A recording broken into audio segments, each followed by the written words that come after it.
Welcome to another video. In this video, it'll be a little different than what I usually do.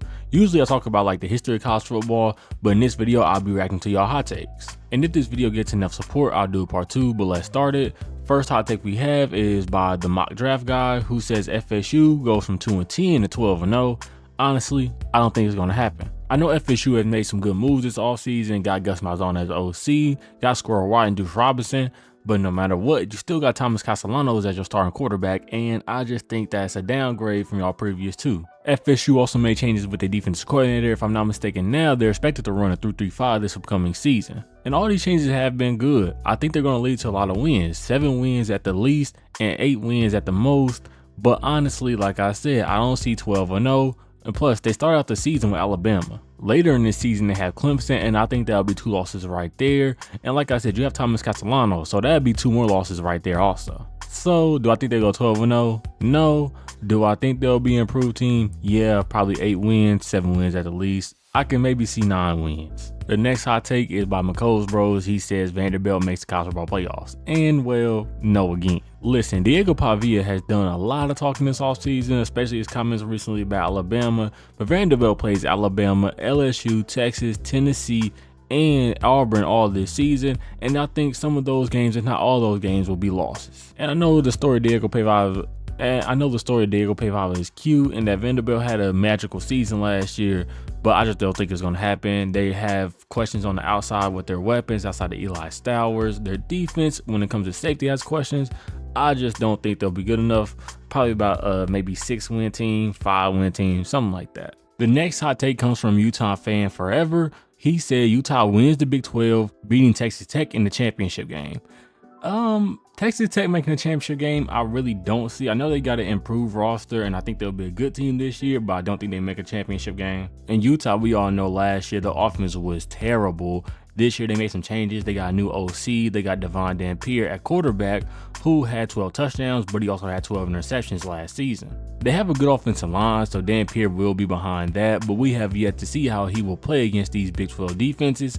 Their defense actually is supposed to be good again, but they have some depth concerns at cornerback and defensive tackle. Now, for what it's worth, they do have Kyle Whittingham, who is one of the best coaches in college football, but I still don't know if that's good enough to get y'all to win the Big 12. And honestly, I think y'all win about 7 games. The next hot take is from my boy KT, who I actually know personally, and he says that Baylor will win the Big 12 and Sora Robertson will enter the QB1 discussion. Winning the Big 12 is possible for the Baylor Bears. I mean, you look at their schedule, I think they should be favored in games against Utah, Arizona, Kansas State, UCF, Cincinnati, and Houston. I'm not saying they're going to win those games, but I'm saying they should be favored in those matchups, at least all but 1 or 2 of those matchups. They also got a good amount of talent returning on offense, and Michael Trigg, Sora Robertson, and Josh Cameron. Also adding Kobe Prentice and Cole Walton from the transfer portal as well to the wide receiver core. On defense, they still got Devin Bobby, Carl Williams, and Caden Jenkins, and they got some more pieces from the transfer portal. Now, if there was a season for Sora Robertson to enter the QB1 situation, I think this year is kind of the perfect year.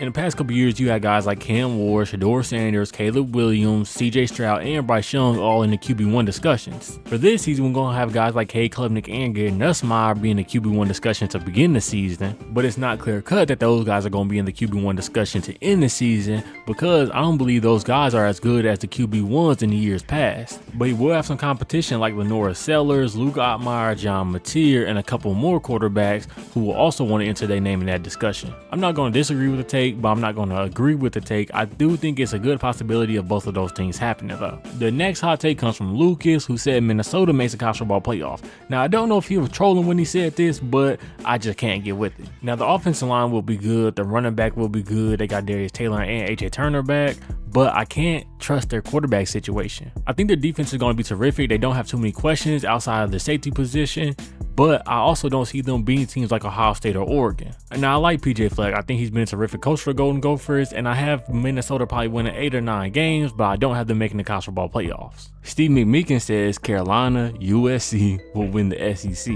Overall, I like this take. I mean, they got Lenora Sellers, who last year kind of struggled with turnovers, but near the end of the season, he kind of fixed those problems. Despite losing Rocket Henderson last season, I do think their running backs will be solid. Now, I question the wide receivers because they're very young, and they also lost their tight end, Josh Simon, who led them in all major receiving categories last year.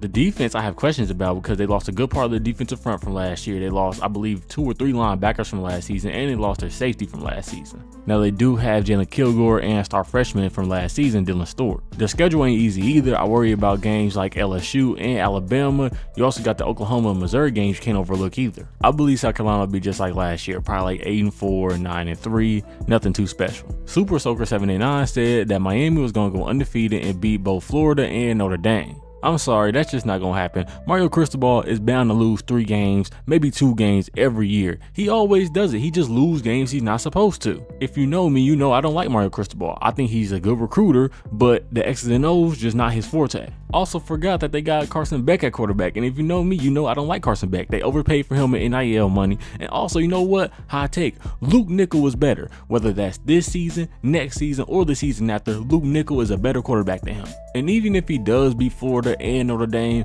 that's cool because he's gonna lose to teams like SMU, Syracuse, and Louisville anyways. You know, that's just the Mario Cristobal way. FB Uniform gave the hot take that despite Syracuse's tough schedule, they get a wins this season. I believe ESPN has Syracuse at 14 for the strength of schedule. I mean, they started the season with Tennessee. They also play Miami, Clemson, and Notre Dame. And that right there could be 4 losses. Then you also got games like Pitt, UNC, and Duke that you can watch for. They also got a lot of turnover on offense as they lost Kyle McCord, they lost their top 3 receivers, and they lost the running back. They also had some turnover on their defense as well, and I honestly don't think that they'll get over 8 wins. If anything, they'll get right at 8 wins. I think that's the ceiling, but I see them probably going 6-6 or 7-5. Hyperbeam gave the hot take that LSU will have a breakout season. Garrett Nussmeier will have 5,000 yards passing, and LSU will win the SEC and the national title. Honestly, I can see all 3 of these things actually happening. Garrett Nussmeier is a good quarterback. Now, he is a little turnover prone at times, but he does have the weapons and the talent to accomplish 5,000 yards. Of course, 5,000 yards is not the easiest thing to accomplish in college football. I mean, I think only 18 quarterbacks have done it, with the most recent, I believe, being Bailey Zappi. Winning the SEC is definitely possible. I mean, they don't have the toughest schedule. They do play Alabama and South Carolina, which I think are the 2 key games, but then you got teams like Florida, Texas A&M, Arkansas, and other teams. Now, I don't know about national championship because we all know Brian Kelly's track record. Brian Kelly is the only reason I can't fully agree with this take, although I do like it. Some random guy on earth said Ohio State will go 9-3, and honestly, I don't see this happening, but I do like how bold this take is because it sounds crazy when you say it, but if it actually comes true, you look like one of the smartest guys in college football. Now, Ohio State lost a fair amount of talent after last season, but they gained a fair amount of talent in the offseason. Also, I feel like their schedule, you can look at it as it's a hard schedule, but I can see why some people might think it's easy.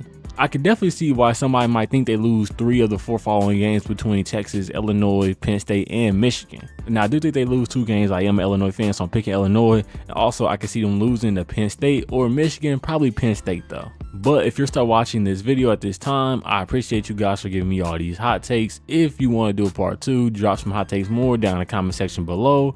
And like I said, thank y'all. But that'll be all for this video. And until next time, I'm out. Peace.